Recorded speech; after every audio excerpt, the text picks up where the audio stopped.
இந்த கிழங்கை ஒவ்வொரு ஊரிலும் ஒவ்வொரு விதமாக அழைப்பார்கள். எங்கள் ஊரில் இந்த கிழங்கிற்கு பெயர் சர்க்கரை வள்ளி கிழங்கு. இதில் அல்வா செய்வது எப்படி என்பதை இந்த காணொளியில் காண்போம்.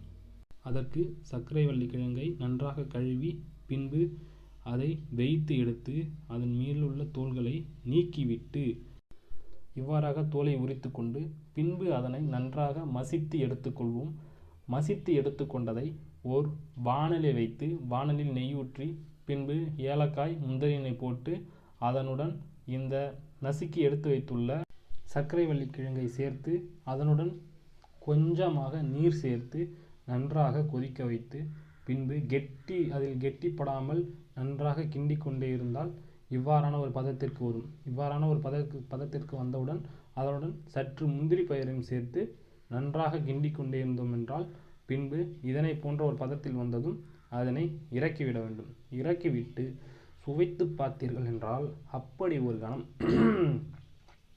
அப்படி ஒரு சுவை, நினைக்கும் போதே நாக்கில் எச்சில் சுடும். தொடர்ந்து இதை போன்ற புதிய பதிவுகளை பார்ப்பதற்கு நம்மை பின்தொடருங்கள்.